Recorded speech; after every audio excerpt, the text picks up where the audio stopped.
Assalamualaikum warahmatullahi wabarakatuh. Salam sejahtera untuk kita semua. Terima kasih atas waktu yang telah diberikan. Pada kesempatan kali ini saya akan mempresentasikan mata kuliah kimia lingkungan dengan dosen Ibu Dr. Mega Novita SSI, MSI, MNet, MS, SCI, PhD. Perkenalkan, nama saya Siti Nurfadilah. Materi yang akan kami presentasikan yaitu mengenai parameter kimia tanah. Topik 1, parameter kimia tanah. A. Senyawa kimia pembentuk kerak bumi. Bumi tempat kita berpijak memiliki beberapa lapisan yang terdiri dari lapisan bumi meliputi kerak bumi atau litosfer, selimut bumi mantle, dan inti bumi core. Litosfer berasal dari kata litos yang artinya batuan dan sfer artinya lapisan. Definisi litosfer adalah lapisan bumi yang paling luar atau biasa disebut kulit bumi ataupun kerak bumi. Kerak bumi atau kulit bumi atau litosfer memiliki lapisan pada bumi setebal kurang lebih 60 km dengan massa jenis kurang lebih 3,3. Pembentuk kerak bumi atau kulit bumi 99% mengandung unsur utama senyawa anorganik, yaitu unsur silikon 27,7%, unsur oksigen terbanyak 46,6%, serta unsur-unsur aluminium 8,1%, besi 5,01%, kalsium 3,6%, natrium 2,8%, kalium 2,6%, dan magnesium 2,1%. Semua unsur ini berada dalam keadaan terikat, terutama sebagai oksida, silikat, dan aluminium silikat menurut Hanafiyah 2012. Lapisan litosfer sering disebut lapisan silikat karena kaya akan senyawa silikat, SiO2. Lapisan litosfer terbagi menjadi dua bagian, yaitu bagian atas adalah bagian daratan dengan rata-rata 35%, yang kedua bagian bawah merupakan lautan dengan rata-rata 65%.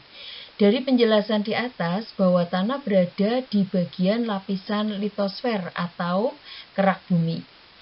Berikut merupakan gambar lapisan bumi. Yang bagian tengah merupakan inti dalam, kemudian berikutnya adalah inti luar, disusul oleh mantel, dan yang paling luar itu merupakan kerak bumi. B. Senyawa kimia pembentuk tanah. Tanah adalah campuran kompleks dari serpian kecil dari karang anorganik, batu kerikil, mineral, senyawa organik, organisme hidup, udara, dan air. Campuran ini tersebar dengan membentuk 3 lapisan tanah, yaitu 1. Lapisan atas, kaya bahan organik dan anorganik yang larut. Yang kedua, lapisan tengah berisi tanah liat, pasir, dan mineral lain. Serta yang ketiga, lapisan dasar, terdiri dari batu dan kerikil besar.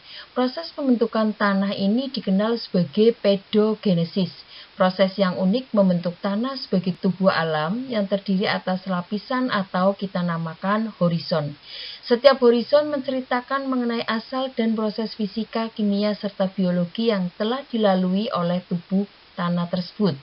Horizon OA disebut lapisan tanah atas, horizon AB lapisan tanah bawah, dan horizon BR merupakan lapisan induk. 4 lapisan teratas yang masih dipengaruhi cuaca dinamakan solum tanah. Horizon yang sangat penting bagi tanaman adalah horizon OA yang merupakan lapisan atas.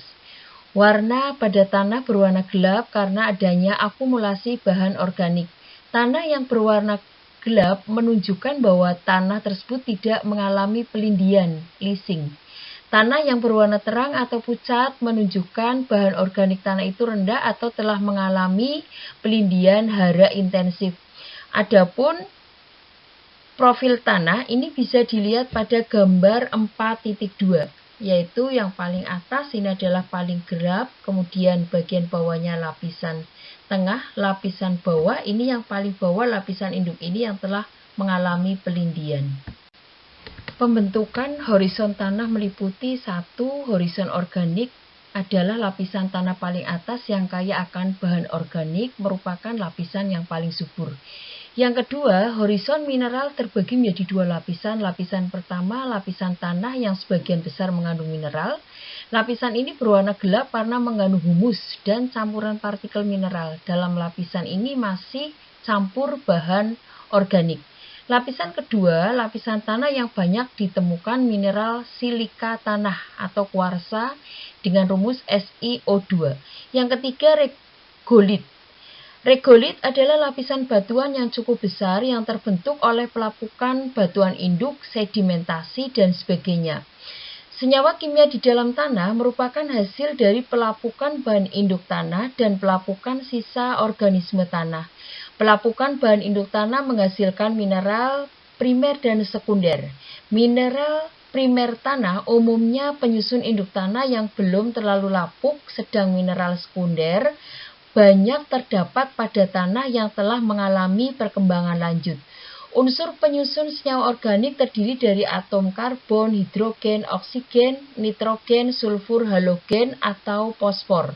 Bahan organik adalah bahan dari tanah yang bersumber dari sisa tanaman atau binatang yang ada di dalam tanah dan akan terus-menerus mengalami perubahan bentuk karena dipengaruhi oleh faktor biologis, fisika, dan kimia.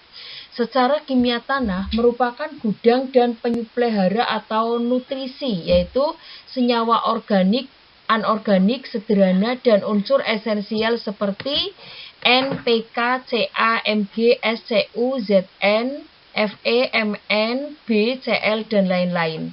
Ketiganya merupakan penunjang produktivitas tanah dalam menghasilkan biomas dan produksi baik tanaman pangan, obat, dan lain.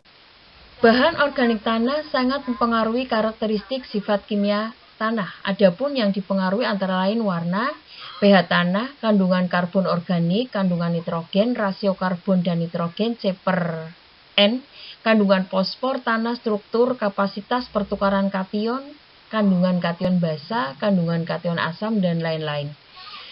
Bahan organik juga merupakan medium aktivasi jasad hidup di dalam tanah. Bahan organik berasal dari sisa tanaman muda, pupuk hijau, hasil pembakaran sisa tanaman, akar, batang, serta ranting tumbuh-tumbuhan yang telah mati, maupun kotoran dan lendir dari serangga, cacing, dan binatang besar. Bagian yang terpenting dalam organik tanah ini adalah mikroorganisme baik yang masih hidup maupun yang telah mati seperti bakteri, fungi, dan protozoa. Menurut Hanafiya 2012, setiap jenis tanah memiliki sifat fisik tanah yang berbeda. Sifat fisik tanah akan mempengaruhi sifat kimia dan biologi tanah. Menurut Sarto Hadi 2014, secara kimia bahan organik tanah tersusun atas karbohidrat, protein, lemak, resin. Prosentase sisa tanaman sebesar 75% air dan sisanya meliputi karbon, oksigen, hidrogen, nitrogen, dan elemen mineral. Dalam keadaan kering, bahan organik di dalam tanah ada sebesar 90% yang terdiri dari karbon, oksigen, hidrogen, elemen lain yang memainkan peranan penting dalam unsur hara tanaman. Nitrogen, sulfur, fosfor, natrium, dan kalsium adalah bagian kandungan yang penting dari bahan organik. Unsur hara di dalam tanah terbagi 2, unsur makro dan mikro. Tanah yang subur adalah tanah yang mengandung unsur untuk kebutuhan yang diperlukan oleh tanaman, seperti nitrogen di dalam tanah merupakan unsur hara makro, di mana tanaman membutuhkan unsur tersebut dalam jumlah yang banyak. Unsur hara makro esensial meliputi karbon, hidrogen, oksigen dengan prosentase di dalam tanah 45%, 45% dan 6% serta 4% adalah unsur lain. Unsur makro yang lain adalah nitrogen, fosfor, kalium, belerang, kalsium, dan magnesium dengan prosentase lebih besar dari 0,1%. Unsur yang diizinkan ada di dalam tanah dalam jumlah sangat kecil adalah unsur hara mikro yang meliputi boron, besi, mangan, tembaga, seng, molibdenum, dan klorin, dan unsur penunjang yaitu kobalt.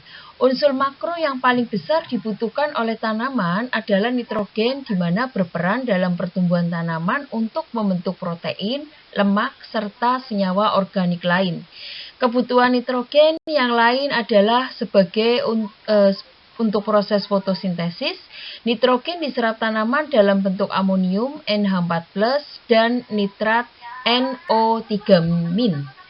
Gambar 4.3 ini menunjukkan siklus nitrogen. Menurut sumber Hanafiya 2012, penjelasannya adalah sebagai berikut. Unsur yang diizinkan ada di dalam tanah dalam jumlah sangat kecil adalah unsur hara mikro yang meliputi boron, besi, mangan, tembaga, seng, molibdenum, dan klorin, dan unsur penunjang yaitu kobalt.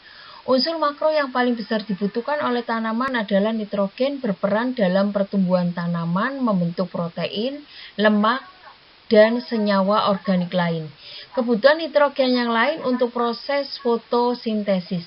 Nitrogen diserap tanaman dalam bentuk amonium NH4+, dan nitrat NO3+. Gambar 4.3 ini menunjukkan siklus nitrogen. Sumber Hanafiya 2012. Siklus nitrogen adalah senyawa yang mengandung nitrogen akan dirubah menjadi bentuk nitrogen yang lain secara kimiawi. Unsur nitrogen diperlukan semua jasad hidup untuk sintesis.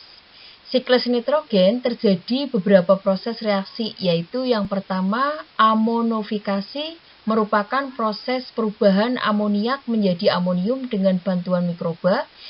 Yang kedua, nitrifikasi, yaitu proses perubahan amonium menjadi nitrit, kemudian berubah lagi menjadi nitrat dengan bantuan bakteri.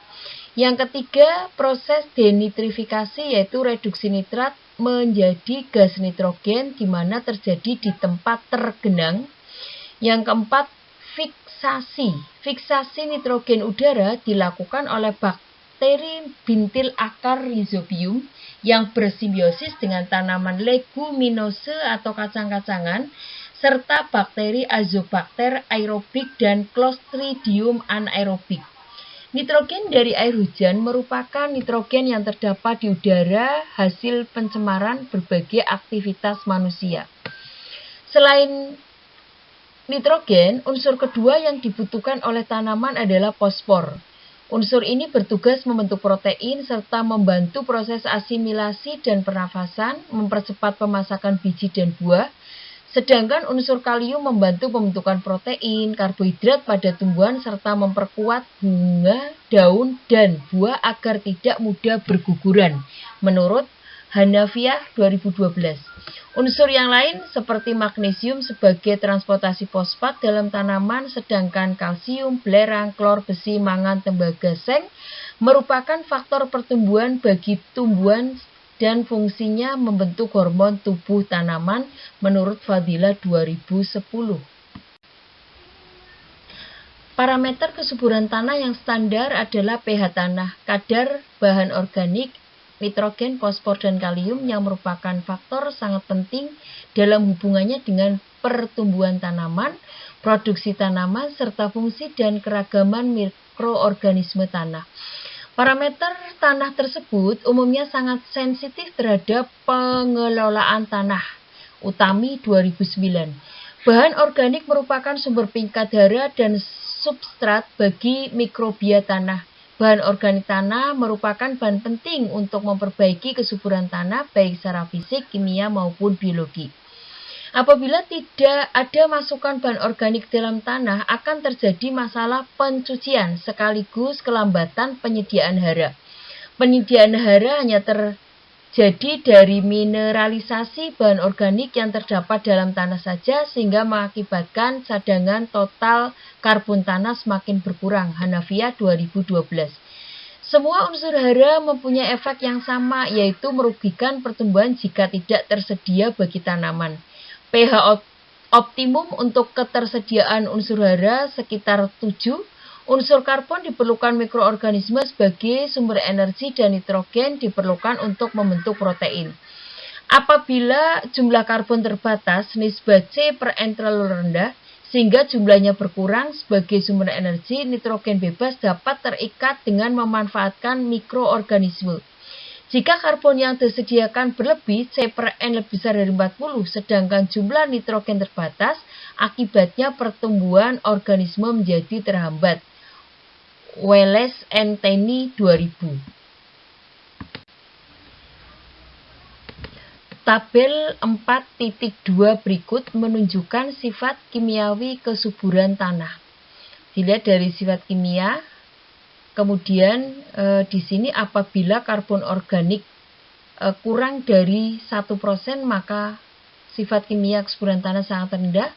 Kalau kisaran 1-2 rendah, 2,1-3 sedang, 3,01-5 tinggi. Kalau karbon organik lebih besar dari 5, maka sifat kimia kesuburan tanahnya adalah sangat tinggi. Pada tabel berikut, di situ ada menunjukkan nitrogen total dalam jumlah prosentase, nisbah C/N, kemudian P2O5HCl, P2O5BrAy dalam satuan part per million sampai dengan kuantitatif pH H2O. Sumber Harjo Wigono 2003. Rangkuman topik 1 dari parameter kimia tanah. Yang pertama, bumi memiliki beberapa lapisan. Lapisan bumi meliputi kerak bumi, yaitu litosfer, crust, selimut bumi, mantle, dan inti bumi, core. Tanah pada bumi merupakan lapisan yang paling tipis dibandingkan dengan lapisan bumi lainnya. Jenis dan jumlah zat organik di dalam tanah sangat bergantung pada suhu, oksigen, dan bahan organik di sekitarnya. Pada proses pembentukan tanah akan menghasilkan tanah. Profil tanah adalah penampang tegak dari tanah yang menunjukkan susunan horizon tanah, yaitu organik, mineral, serta regulit. 2. Dalam tanah, senyawa kimia berasal dari pelapukan bahan induk tanah dan sisa organisme tanah, di mana pelapukan itu menghasilkan mineral primer dan sekunder. Senyawa organik terdiri dari atom karbon dan hidrogen, oksigen, nitrogen, sulfur, halogen, atau fosfor. Bahan organik tersusun atas sisa atau residu tanaman dan hewan dalam tanah. Secara kimia, bahan organik tanah tersusun atas karbohidrat, protein, lemak, resin. Sisa tanaman terdiri dari 75% air, sisanya terdiri dari karbon, oksigen, hidrogen, nitrogen, dan elemen mineral nitrogen, sulfur, fosfor, natrium, dan kalsium adalah bagian kandungan yang penting dari bahan organik.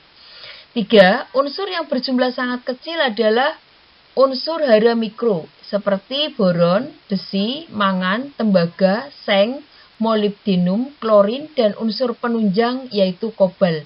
Unsur makro yang paling besar dibutuhkan tanaman, nitrogen, fosfor, sedangkan unsur yang lain magnesium, kalsium, belerang, klor, besi, mangan. Tembaga dan seng sebagai unsur yang dibutuhkan bagi tumbuhan dan berfungsi membentuk hormon tubuh. Parameter kesuburan tanah standarnya adalah pH tanah, kadar bahan organik, nitrogen, fosfor, serta kalium.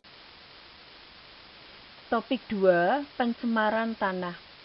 Pencemaran tanah adalah keadaan di mana bahan kimia buatan manusia tidak dapat dihancurkan oleh mikroorganisme lalu masuk dan merubah lingkungan tanah yang alami.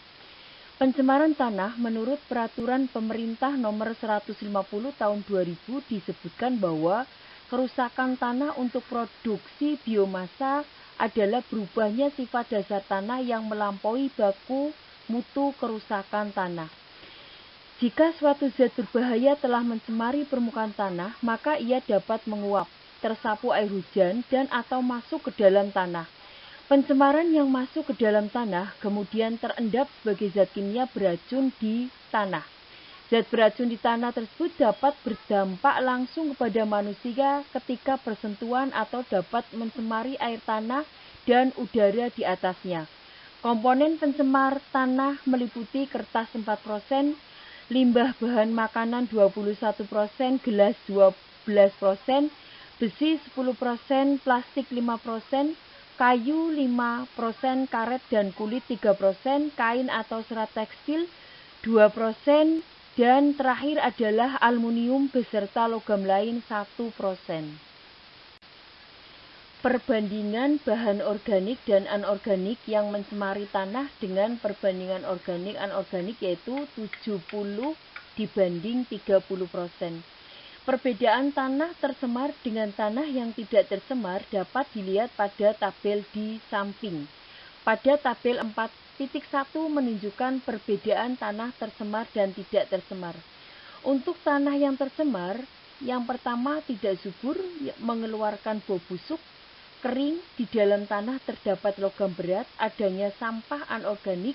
Yang keenam, pH dapat di bawah 6 atau di atas 8 sehingga tanah menjadi basah.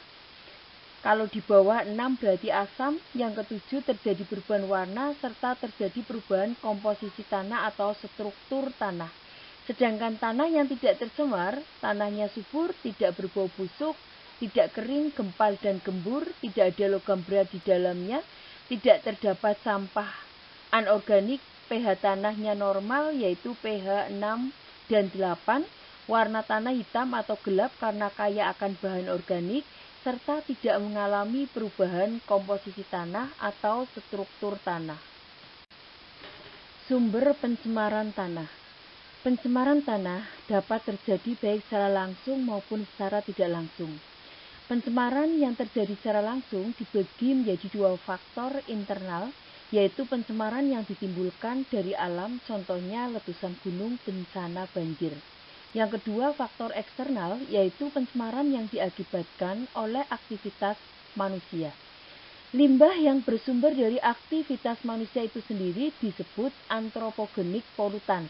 Contoh pencemaran yang berasal dari kegiatan manusia itu sendiri seperti pertanian dengan pemberian pupuk secara berlebihan, pemberian pestisida atau insektisida, kegiatan industri yaitu pembuangan limbah yang tidak diolah terlebih dahulu, kegiatan rumah tangga yaitu sampah domestik, kegiatan pertambangan, serta tinja manusia maupun hewan. Pencemaran yang diakibatkan secara tidak langsung yaitu pencemaran tanah memiliki hubungan yang erat dengan pencemaran udara maupun pencemaran air. Contoh pencemaran tanah akibat dari pencemaran udara seperti kendaraan bermotor yang menimbulkan gas karbon oksida, oksida nitrogen, oksida belerang yang larut dalam air hujan dan turun ke dalam tanah, serta mengakibatkan terjadinya hujan asam sehingga mengakibatkan pencemaran tanah. Proses pencemaran tanah akibat dari pencemaran air adalah sebagai berikut. Air limbah yang mengalir pada permukaan tanah yang mengandung bahan pencemar seperti zat radioaktif, sampah rumah tangga, limbah rumah sakit, sisa pupuk dan pestisida dari daerah pertanian, limbah deterjen, logam berat, dan industri. Lebih jelasnya dapat dilihat pada daur pencemaran di bawah ini. Gambar 4.4 ini menunjukkan daur pencemaran. Sumber pencemaran ini bisa berasal dari manusia yang dapat mengakibatkan pencemaran udara, pencemaran air, pencemaran tanah yang nantinya akan berdampak pada baik tumbuhan, hewan maupun manusia itu sendiri.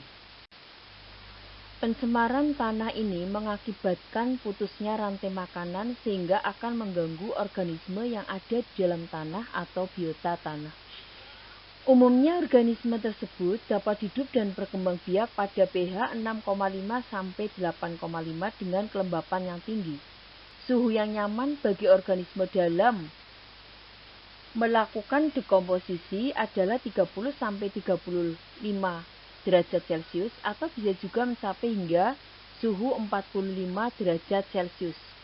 Organisme tanah ini memiliki peran yang penting karena kedudukannya yang paling tinggi di dalam rantai makanan. Jika tidak ada organisme dalam tanah, maka tanah menjadi kering, lahan menjadi tandus dikarenakan tanah sebagai tempat untuk menopang akar tumbuhan tidak mendapatkan suplai unsur hara. Kerusakan tanah akibat adanya kegiatan industri pada daerah sekitarnya memberikan peluang terjadinya penurunan kesuburan tanah dan bahkan dapat menjadi racun bagi tanaman. Tanah secara alami mengandung berbagai unsur logam yaitu silikon, aluminium, besi, kalsium, natrium, kalium, magnesium, di mana logam tersebut dapat berasal dari pelapukan batuan. Sehingga dengan adanya pelapukan batuan yang terjadi di dalam tanah menimbulkan perubahan fisik dan kimia tanah. Logam, besi, arsen, kadmium, timbal, raksa, mangan, nikel, krom, seng, dan tembaga telah terdapat dalam tanah meski dalam jumlah sedikit jika mengalami penambahan baik dari industri, sampah domestik, dan kegiatan lain akan terakumulasi serta melebihi ambang batas dalam tanah, maka sifat logam yang terkandung dalam tanah akan bersifat racun. Unsur mikro dalam jumlah sedikit dalam tanah menguntungkan, jika berlebih juga mengakibatkan toksit, berbeda dengan makro malah sebaliknya. Sementara United States Environment Protection Agency (USAPA) mendata logam berat yang merupakan pencemar utama berbahaya yaitu antimon, perak, berilium, kadmium, krom, tembaga, timbal, raksa, nikel, selenium, strontium, seng menurut Sukendrayatna 2001. Namun terdapat pula logam berat seperti Zn, CuMn, Fe, Mo yang merupakan unsur hara mikro yang esensial bagi tanaman. Tetapi bila jumlahnya besar juga akan mengganggu tumbuhnya tanaman. Logam berat termasuk kategori zat pencemar karena sifatnya yang stabil dan sulit diuraikan. Logam berat dalam tanah yang membahayakan bagi kehidupan organisme dan lingkungan adalah dalam bentuk terlarut. Rangkuman topik 2, pencemaran tanah. Apa itu pencemaran tanah? Pencemaran tanah adalah keadaan di mana bahan kimia buatan manusia tidak dapat dihancurkan oleh mikroorganisme lalu masuk dan merubah lingkungan tanah yang alami. Ini berdasarkan peraturan pemerintah nomor 150 tahun 2000. Pencemar yang masuk ke dalam tanah mengakibatkan racun di dalam tanah yang berdampak langsung kepada manusia ketika bersentuhan atau dapat mencemari air tanah dan udara di atasnya. Komponen pencemar tanah meliputi kertas 4%, limbah bahan makanan 21%, gelas 12%, besi 10%, plastik 5%, kayu 5%, karet dan kulit 3%, kain atau serat tekstil 2%, dan terakhir adalah aluminium dan logam lain 1%. Perbedaan tanah tercemar dan tidak tercemar: jika tanah tercemar tidak subur, mengeluarkan bau busuk, kering, terdapat logam pH di bawah 6 atau di atas 8 sehingga tanah bersifat basah dan terjadi perubahan komposisi tanah. Tanah yang tidak tercemar itu tidak berbau busuk, subur, gembur, tidak ada logam di dalam tanah. pH tanah normal yaitu 6 dan 8, warna gelap, tidak mengalami perubahan komposisi tanah. Limbah yang bersumber dari aktivitas manusia itu sendiri disebut anthropogenic pollutants. Contoh pencemaran yang bersumber dari kegiatan manusia seperti pertanian dengan pemberian pupuk secara berlebihan, pemberian pestisida atau insektisida, kegiatan industri yaitu pembuangan limbah yang tidak diolah terlebih dahulu, dan lain-lain. Pencemaran yang diakibatkan secara tidak langsung yaitu pencemaran tanah memiliki hubungan yang sangat erat dengan pencemaran udara maupun pencemaran air.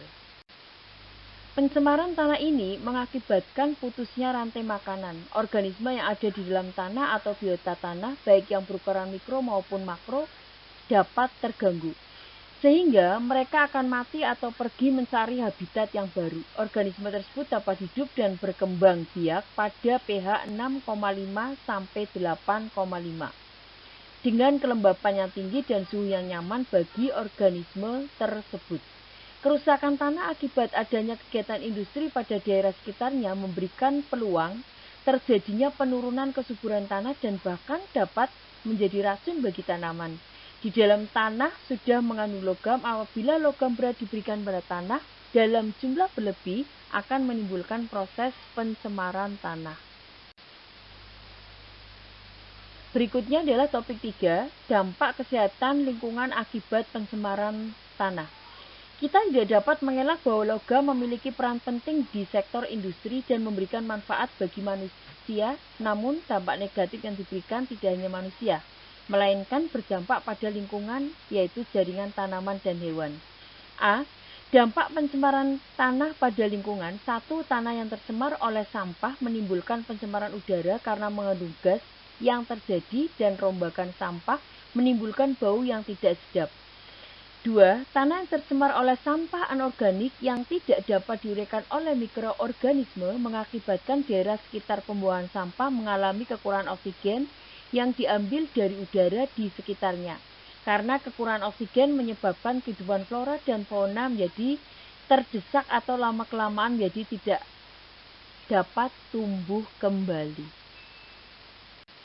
Dampak pencemaran tanah pada lingkungan yang ketiga, adanya bahan kimia beracun atau berbahaya bahkan pada dosis yang rendah menyebabkan perubahan metabolisme dari mikroorganisme endemik dan antropoda yang hidup di lingkungan tanah tersebut sehingga dapat memusnahkan beberapa spesies primer dari rantai makanan.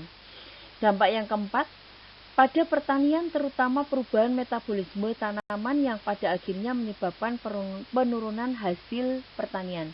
Kemudian dampak yang kelima, penggunaan pupuk yang terus-menerus dalam pertanian akan merusak struktur tanah sehingga menyebabkan kesuburan tanah berkurang dan tidak dapat ditanami jenis tanaman tertentu karena unsur haranya semakin berkurang.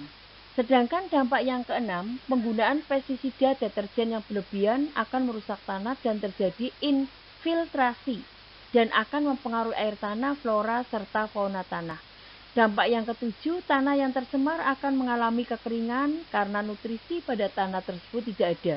Karena tanah akan mengalami perubahan struktur tanah, terutama sifat fisik dan kimia tanah. Akibatnya dari pencemaran itu, tanah tersebut tidak dapat digunakan sebagai tempat untuk tumbuhan. Suyono 2014. Berikut menunjukkan tanah fana tercemar oleh limbah oli, yaitu ada pada gambar 4.5. Sedangkan pada gambar 4.6 ini menunjukkan bahwa sawah warga yang tergenang air dan lumpur limbah tekstil. B. Dampak pencemaran tanah pada manusia. 1. Dalam tanah yang tercemar terdapat mikroorganisme yang menyebabkan penyakit atau patogen. Mikroba ini digolongkan dalam berbagai jenis seperti virus, rickettsia, bakteri, protozoa, fungi, dan metazoa. Yang kedua, limbah atau bahan pencemar yang masuk dalam tanah menyebabkan air tanah ikut terkontaminasi. Manusia yang menggunakan aktivitas kebutuhan air yang terpenuhi dari air tanah untuk mandi, maka akan terjadi masalah pada kulit. Sedangkan dampak pencemaran tanah pada manusia yang ketiga, adanya pencemaran bakteriologis di dalam tanah. Aliran pencemaran terjadi pada lapisan tanah berpasir yang dapat dilalui air tempat bakteri patogen ikut dalam aliran tersebut, lalu masuk ke sistem sumber air dalam tanah. Dari sumber pencemar ninja atau feses atau air seni, urin yang terinfeksi melalui tanah dapat langsung ke manusia melalui dua cara, yaitu dengan perantara tangan atau kuku langsung masuk ke sistem pencemaran perantara makanan atau sayur yang masuk ke sistem pencernaan. Dampak yang keempat, tanah yang tercemar, khususnya dari tinja dan air seni, manusia mengandung berbagai kuman penyakit seperti bakteri dan virus misalnya Escherichia coli, Salmonella typhi yang dapat menyebabkan penyakit diare. Dampak yang kelima, tanah yang tercemar oleh sampah menghasilkan gas. Pada saat proses degradasi atau pembusukan sampah, ini membahayakan kesehatan karena proses pembusukan ada yang mengeluarkan gas beracun. Yang keenam, menimbulkan penyakit pada manusia apabila mengkonsumsi makanan yang sudah terkena pestisida seperti buah-buahan dan sayur-sayuran yang belum dicuci. Bahan kimia pestisida masuk dalam tubuh manusia mengakibatkan beberapa penyakit yang menyerang organ tubuh manusia bagian dalam seperti ginjal, paru-paru, hati, jantung, atau bahkan sampai menimbulkan kematian. Ketujuh, terjadi keracunan pada manusia yang mengkonsumsi sayur-sayuran dan buah-buahan dalam keadaan mentah atau belum dicuci. Akibat mengkonsumsi makanan yang mengandung pestisida, penyakit yang timbulkan dari pestisida adalah kanker. Kedelapan, pencemaran tanah yang diakibatkan oleh timbal klorin akan mengakibatkan kerusakan ginjal dan kerusakan otak pada makhluk hidup. 9. Pencemaran tanah yang mengandung kromium di mana logam ini terdapat dalam pestisida maka mengakibatkan karsinogenik. Taringan 2004. Rangkuman topik 3. Dampak kesehatan lingkungan akibat pencemaran tanah. Tanah yang tercemar oleh sampah akan memberikan dampak pencemaran udara karena menimbulkan bau yang tidak sedap. Tanah yang tercemar oleh sampah anorganik menyebabkan kehidupan flora dan fauna menjadi terdesak karena kekurangan oksigen. Dampak lain yang timbul adalah menyebabkan terputusnya rantai makanan sehingga dampaknya dirasakan oleh pertanian yang menyebabkan penurunan hasil panen. Penggunaan pupuk, pestisida dan deterjen yang terus-menerus akan merusak struktur tanah dan mempengaruhi air tanah, flora, fauna tanah, serta merubah fisik dan kimia tanah. Dampak yang dirasakan manusia akibat pencemaran tanah terjadinya penyakit patogen akibat mikroba yang digolongkan ke dalam beberapa jenis seperti virus, rickettsia, bakteri, protozoa, fungi, dan metazoa. Air tanah yang tercemar dapat menyebabkan penyakit kulit. Pencemar yang bersumber dari tinja, feses, atau air seni, urin akan menimbulkan kuman penyakit seperti bakteri dan virus Escherichia coli, Salmonella typhi. Tanah yang tercemar bahan kimia pestisida mengakibatkan beberapa penyakit yang menyerang organ tubuh manusia seperti ginjal, paru-paru, hati, jantung, dan kanker. Pencemaran tanah yang diakibatkan oleh timbal klorin mengakibatkan kerusakan ginjal dan otak pada makhluk hidup, sedangkan yang mengandung kromium mengakibatkan karsinogenik. Untuk topik yang keempat yaitu titik pengambilan sampel parameter tanah. Titik pengambilan sampel tanah ini merupakan hal sangat penting bagi tenaga kesehatan lingkungan karena sesuai capaian pembelajaran bahwa tenaga sanitarian harus memiliki kompetensi dalam menentukan titik pengambilan sampel tanah. Materi pengambilan sampel tanah ini menekankan pada titik pengambilan untuk analisis kandungan unsur hara tanah yang terkontaminasi tanah atau endapan dalam drum dan pengambilan sampel pada kolam lumpur. Hasil pemeriksaan tidak berarti apabila sampel yang diambil tidak memiliki areal dan tidak dilakukan dengan cara yang benar.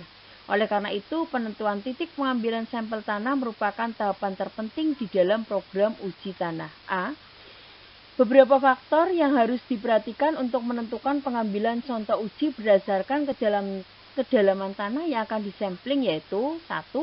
Pada dasarnya, prosedur sampling tanah terdiri dari proses bagi berikut: A. Lokasi sampling, B. Sampel yang representatif, C. Data lengkap sampling, D. Informasi mengenai parameter dan jumlah contoh yang diambil, E. Penanganan dan pengawetan sampel. Berikutnya F. Prosedur produksi atau kontinu atau tidak, kemudian lokasi penyimpanan dalam karung atau timbun, serta transportasi sampel. Berikutnya pemilihan contoh uji. A. Penentuan lokasi, cara pengambilan contoh uji menggunakan belangko, pemilihan metode sampling, radius distribusi bahan pencemar, waktu dan biaya. Yang ketiga, jarak contoh uji ditentukan oleh perakiraan awal. B. Orientasi pencemaran. 4. Menentukan metode pengambilan contoh uji. Sampel yang diambil harus representatif. A. Sesaat atau grab sampel. Sampel yang diambil secara langsung dari badan tanah yang sedang dipantau. Sampel ini hanya menggambarkan karakteristik tanah pada saat pengambilan sampel. B. Gabungan beberapa tempat atau komposit sampel. Beberapa contoh yang diambil pada waktu yang sama pada tempat yang berbeda, horizontal atau vertikal. Pengambilan sampel komposit dapat dilakukan secara manual ataupun otomatis dengan menggunakan peralatan yang dapat mengambil air pada waktu tertentu. Pengambilan sampel secara otomatis hanya dilakukan jika ingin mengetahui gambaran tentang karakteristik kualitas tanah secara terus-menerus. C. Gabungan waktu, contoh yang diambil pada titik sama pada waktu yang berbeda. D. Terpadu atau integrated sampel, campuran beberapa contoh dari gabungan waktu dan gabungan tempat yang diambil secara terpisah dari beberapa tempat dengan volume yang sama. B. Penentuan lokasi dan titik pengambilan sampel tanah terkontaminasi. 1. Penentuan lokasi pengambilan sampel. Pengambilan sampel tanah tergantung dari luas dan kondisi tanah dan dilakukan pada tanah yang tercemar dan tidak tercemar sebagai kontrol untuk mendapatkan perbandingan kualitas. Pengamatan visual menunjukkan adanya perubahan warna, bau, atau adanya tumpahan zat kimia. Untuk mengetahui jenis bahan pencemarnya dilakukan kualitatif. 2. Penentuan titik pengambilan sampel. A. Cara acak sederhana. Dilakukan jika lokasi tanah cenderung homogen dan komposisi kimia tanahnya rendah. Contohnya misal daerah persawahan, perkebunan, dan lain-lain. Kemudian B. Cara acak stratifikasi dilakukan untuk mengetahui kualitas tanah tiap stratum dan dengan cara ini dapat meningkatkan kepresisian pengambilan sampel sehingga dapat menggambarkan kualitas tanah yang lebih representatif.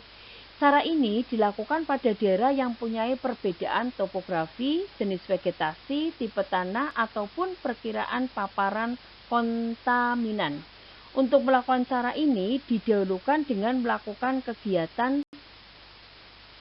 sampel pendahuluan. Pembagian starta berdasarkan perbedaan tanah secara fisik atau kontaminan. Kegiatan ini dapat membantu untuk mengetahui kondisi tanah yang terkontaminasi. C. Cara sistematis. Sistematis diawali dengan penentuan satu titik sebagai titik acuan yang dilakukan secara acak, di mana titik pengambilan sampel selanjutnya diambil berdasarkan jarak interval pada titik acuan. Jika luas lahan kurang dari 1 hektar, maka diambil minimal 5 titik sampel secara random. Berikut penentuan titik pengambilan contoh uji ini. 1. Tentukan pusat lokasi tanah yang terkena polutan, arah akuifer, dan kontur lahan. 2. Lahan dibagi 2 sebagai garis pembagi, lalu tarik garis tengah lagi dan garis pembagi tersebut sehingga menjadi 4 kuadran.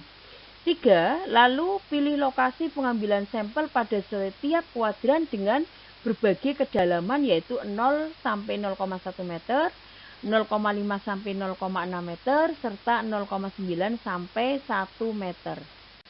C. Penentuan lokasi dan titik pengambilan sampel limbah bahan berbahaya dan beracun atau B3.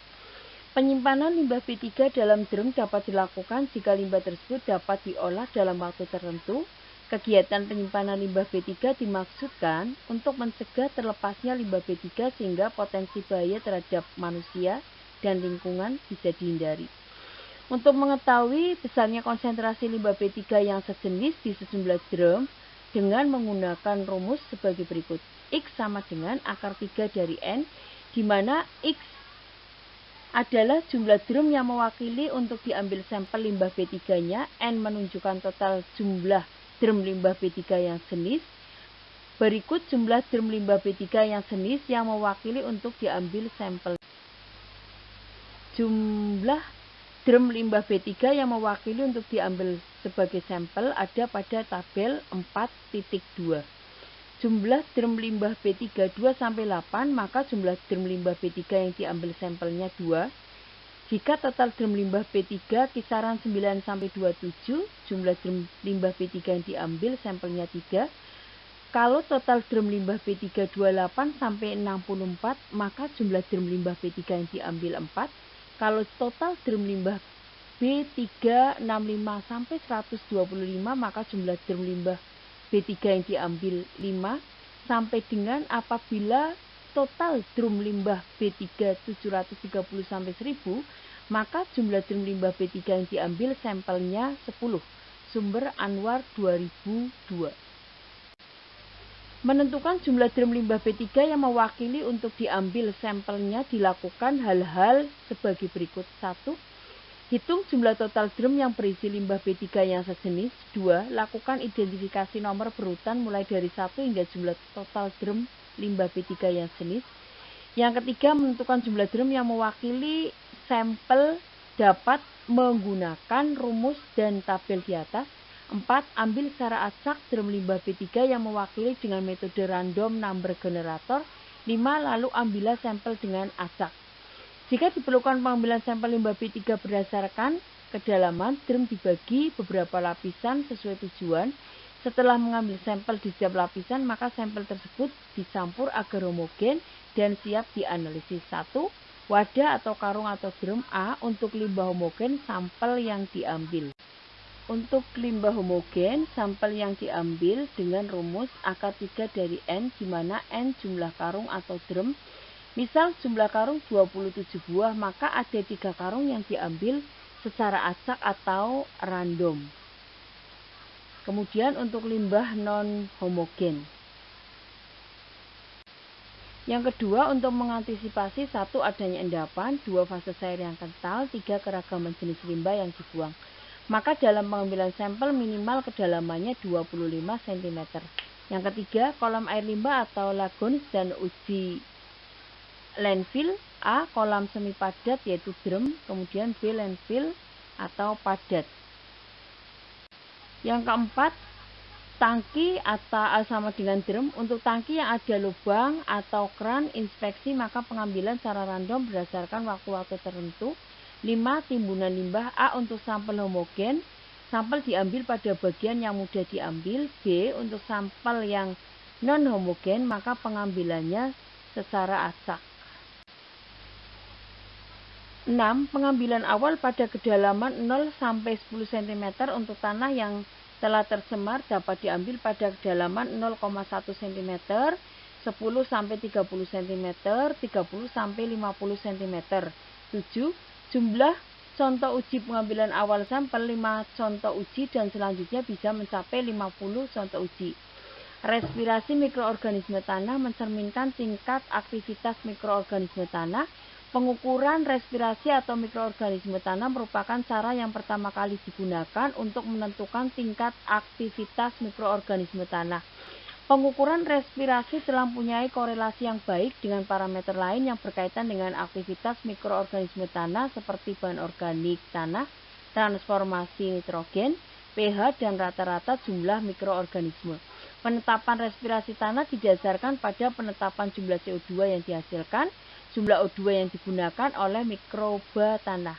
Keadaan tanah saat pengambilan sampel tanah pada lahan kering, sebaliknya pada kondisi kapasitas lapang atau kelembapan tanah sedang, yaitu keadaan tanah kira-kira cukup untuk pengolahan tanah, sedang pengambilan pada lahan sawah sebaiknya diambil pada kondisi basah.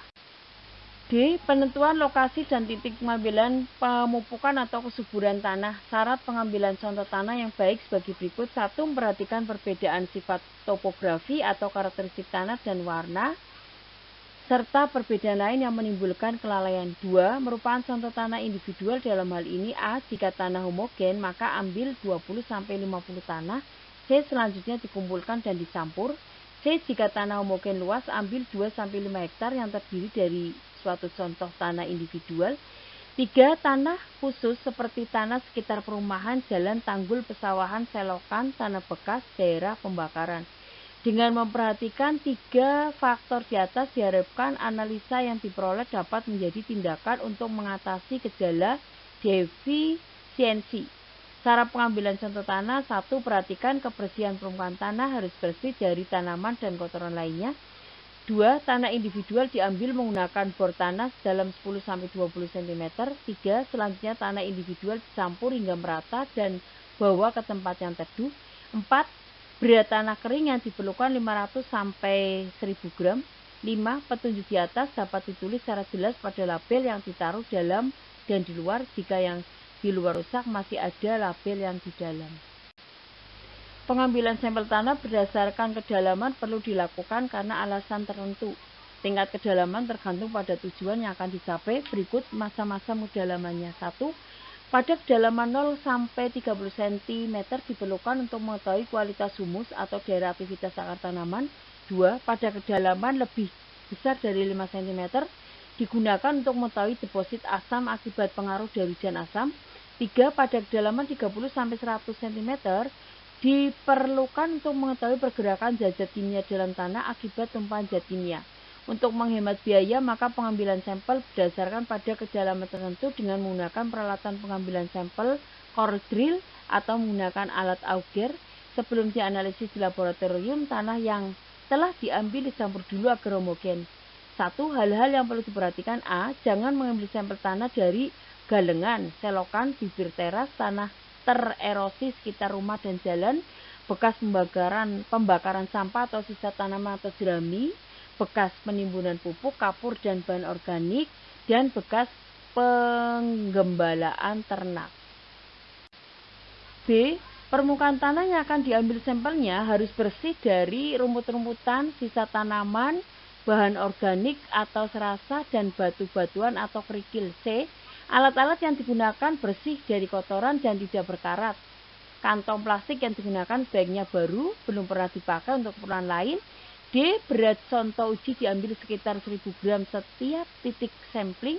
E. Sampling tidak boleh dilaksanakan setelah hujan lebat karena tanah akan tergenang oleh air. Persiapan wadah atau tempat. 1. Parameter logam atau plastik dari bahan polietilen. A. Cuci dengan deterjen bebas fosfat. B. Bilas dengan air bersih. C. Rendam dengan asam nitrat 5% semalam. D. Bilas dengan aquades lalu keringkan. 2. Parameter organik atau botol gelas gelap. A. Cuci dengan deterjen bebas fosfat. B. Bilas dengan air bersih. C. Setelah kering dibilas dengan aseton. D. Bilas lagi dengan heksan. Ibu Dr. Mega yang kami hormati serta teman-teman yang berbahagia, kita lanjutkan. Untuk berikutnya adalah persiapan alat. 1. Terbuat dari bahan yang tidak mempengaruhi sifat contoh uji atau untuk pemeriksaan logam tidak terbuat dari peralatan logam. 2. Mudah dicuci. Yang ketiga, mudah dipindahkan ke wadah contoh. Contoh alat yang digunakan. 1 adalah tif, terdiri dari 2 bagian pipa yang terbuat dari bahan baja anti karat atau pralon. Bagian ujungnya berbentuk segitiga tajam, dapat menembus limbah padat. Yang kedua, auger, besi yang bagian bawahnya dilengkapi pisau spiral yang bagian ujungnya diruncingkan. 3. Sekop, metal atau plastik keras biasa untuk limbah B3 dalam bentuk serbuk atau granular yang disimpan dalam wadah besar bakbel konveyor. 4. Setok linggis, bentuknya besi yang digunakan untuk menggali tanah. Jenis metode sampling tanah yang utama berdasarkan penggalian tanah. 1. Sampling lapisan tanah permukaan secara grep. Peralatan yang digunakan. Peralatan digunakan seperti sekop, plastik, dan kayu. Peralatan seperti bor tangan, pipa, dan skop. Tidak tepat untuk sampel padat kasar atau sampel tanah kering dan membutuhkan waktu yang lama. 2. Pemboran ke dalam subsurface 1 meter, biasanya menggunakan traktor atau alat berat yang lain. 3. Peralatan yang digunakan untuk mengambil jenis B3 tertentu dapat dilihat pada tabel 4.3. Pada tabel 4.3 ini menunjukkan alat untuk mengambil sampel limbah B3. Misal jenis limbah B3 sluri, maka peralatan yang pengambil sampelnya koliwasa. Kalau jenis limbah B3-nya selut, peralatan pengambilan sampel trir. Padatan granual berair, peralatan pengambil sampel juga tril.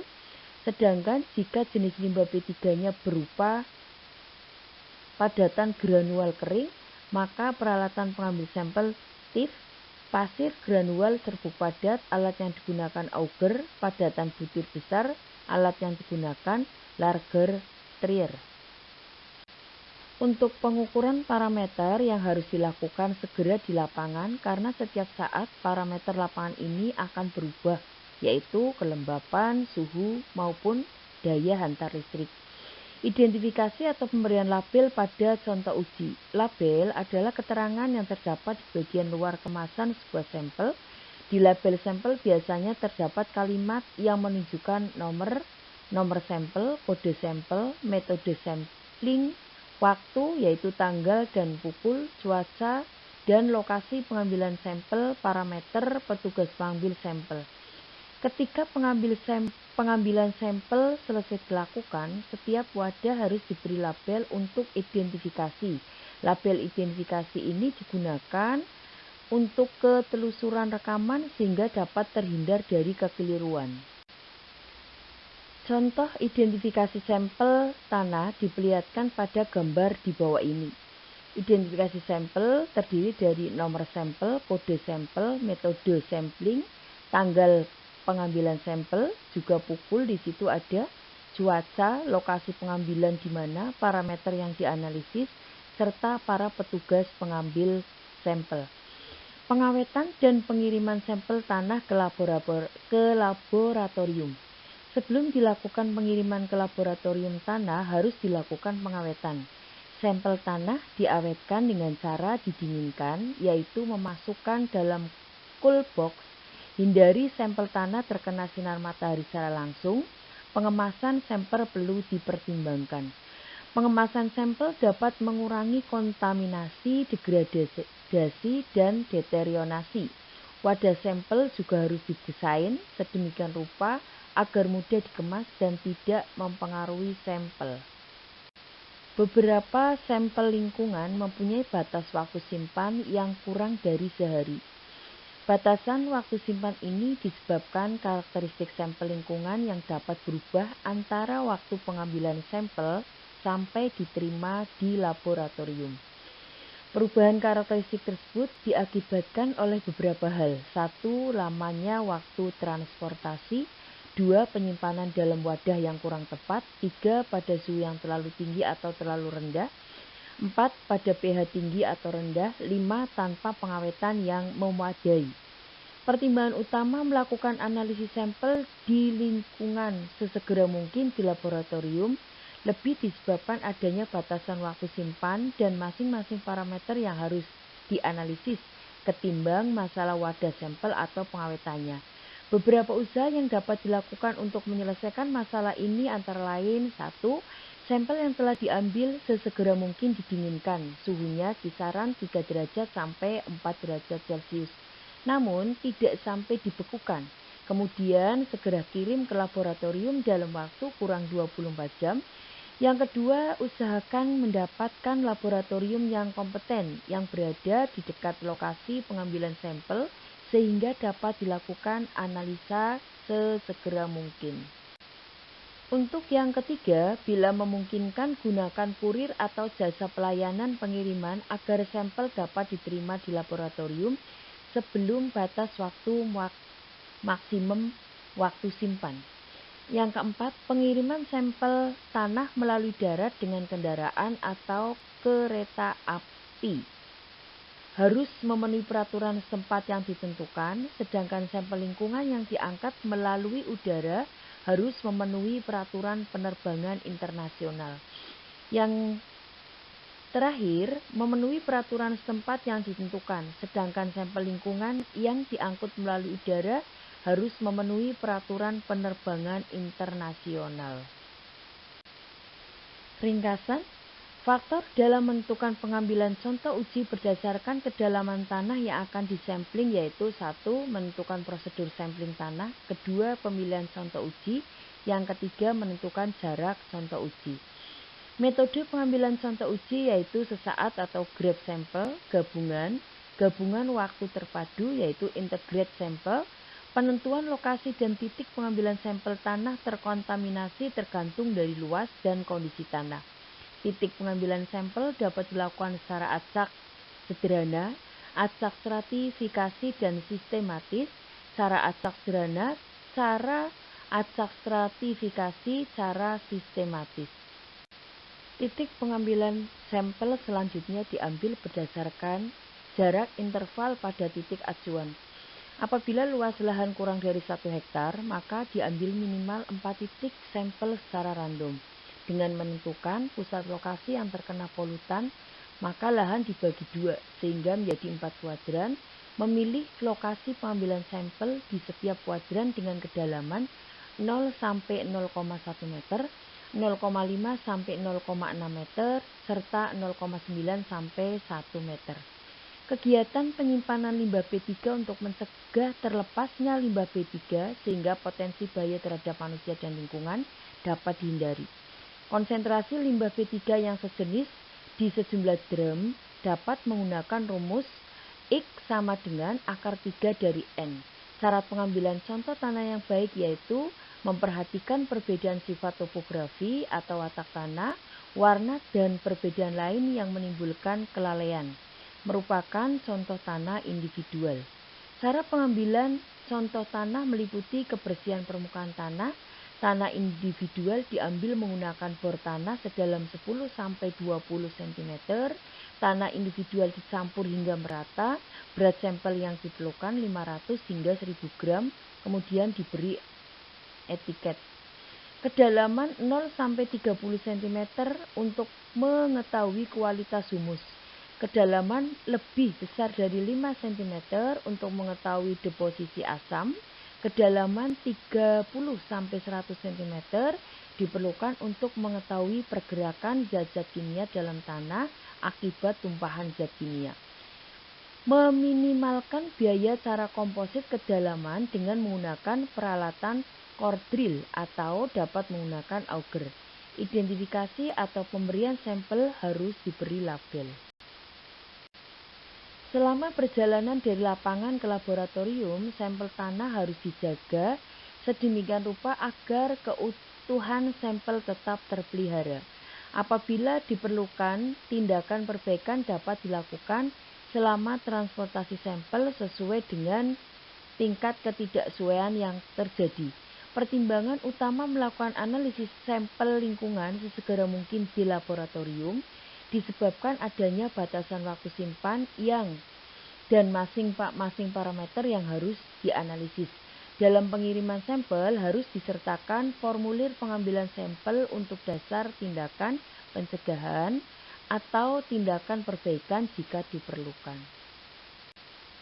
Demikian untuk Ibu Dr. Mega selaku dosen pengampu kimia lingkungan, teman-temanku yang berbahagia. Terima kasih atas segala atensinya. Assalamualaikum warahmatullahi wabarakatuh.